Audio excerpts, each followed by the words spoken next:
Good morning, children. Welcome to the EVS class. Before starting the second and final part of the chapter, Birth of a Nation, let me revise the first part. In the first part of the chapter, we talked about the changes that took place in our country after independence. We also talked about key features of our Indian Constitution. First of all, let's talk about fundamental rights. Fundamental rights are originally provided by the Constitution. They are defined as basic human freedom which every Indian citizen has the right to enjoy for a proper and harmonious development of personality. Some of the fundamental rights are right to equality, right to freedom, right against exploitation, right to freedom of religion, cultural and education rights, right to property, right to constitutional remedies. Let's discuss the first fundamental right, that is right to equality. It includes that all citizens of India are equal before the law. There is no discrimination on grounds of religion, gender, race, caste, etc. All citizens of India have equality of opportunity in matters of employment. It also abolishes untouchability and titles. Now we come to the second fundamental right, right to freedom. It includes freedom of speech and expression, assembly, association. All citizens of India have freedom of movement throughout the country and freedom to reside in any part of the country. They have the right to practice any profession and occupation of their choice. Now we come to the third fundamental right, right against exploitation. It prohibits all forms of forced labor, that is child labor, human trafficking, etc. Children under 14 years of age are barred by law to work. Now the fourth fundamental right is right to freedom of religion. It guarantees all people that freedom of conscience and right to preach, practice and propagate any religion of their choice. Next fundamental right is cultural and education right. This right preserves the right of any section of society to conserve their culture, language, and script. An educational right ensures education for everyone, irrespective of their caste, gender, religion, etc. And children, the next fundamental right, right to property. I must add to your knowledge that this right has ceased to be fundamental right under the Constitution of India. But it continues to be a constitutional right, that is, no person can be deprived of his property share except by and in accordance with law. Now we come to the last fundamental right, right to constitutional remedies.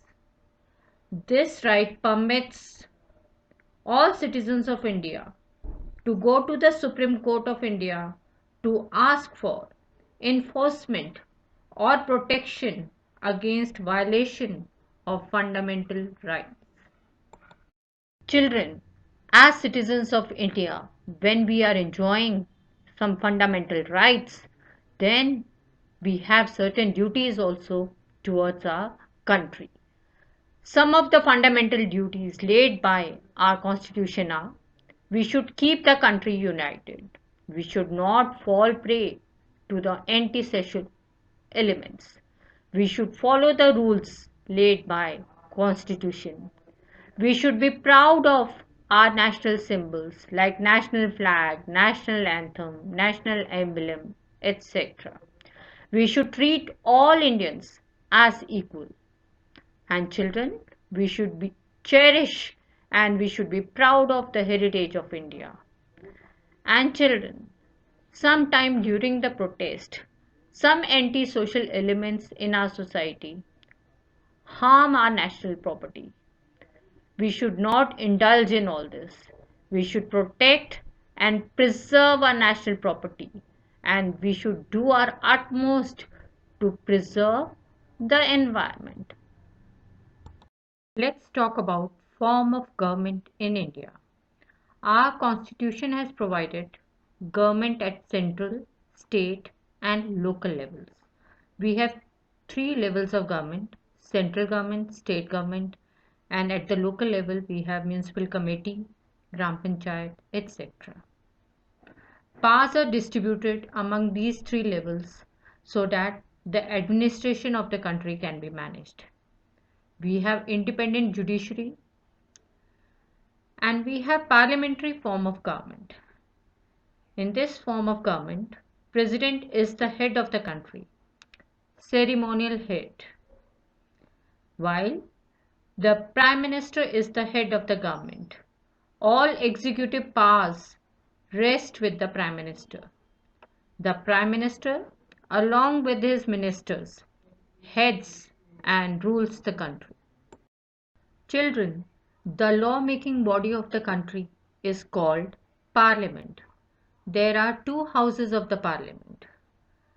Rajya Sabha, it is also called Upper House, and it is also called the Council of State. Lok Sabha, it is the lower house, also called House of People. The two houses of the Parliament are very different from each other. Members of Lok Sabha are elected by the people for the period of 5 years. Members of Rajya Sabha are elected by the elected members of the State Legislative Assembly. Rajya Sabha is a permanent house. Every year, 1/3 of the members of Rajya Sabha retire, whereas Lok Sabha, it is dissolved after every 5 years. The total strength of Rajya Sabha is 250 members and the strength of the Lok Sabha is 552 members. Vice President is the representative of the Rajya Sabha. Speaker is the representative of the Lok Sabha. Both the President and Prime Minister are helped by the two houses, Rajya Sabha and Lok Sabha, to form policies for the welfare of the people. The Union Government makes law for the whole country with the Supreme Court. Now, let's talk about village panchayat. This level of government looks after the needs of the people living in the villages by providing schools, street lights, drinking water, water drainage facilities. The local body that looks after the needs of the people living in cities or towns is municipal committee or corporation. It provides proper roads, electricity, water, transport, street lights, etc. to the people living in towns and cities. And now, children, the Indian Republic has several official national symbols. These national symbols bind us together and remind us that we are one. Our national flag is called Tiranga. The design of the national flag was officially adopted by Constituent Assemblies 21 days before the independence, that is on 24th July 1947. Indian national calendar is Saka calendar. Our national song is Vande Mataram. National fruit is king of fruit mango. National tree is banyan tree. Our national emblem is lion, capital of Ashoka. Our national anthem is Jan Gan Man. Our national flower is lotus. And national river is Ganga. And our national animal is tiger. Children, all national symbols are a matter of great pride to us. So children, the Constitution has given us both fundamental rights and duties. We must follow them for the peace and prosperity of our country. So children, this is all about second part of the chapter, Birth of a Nation. Thank you.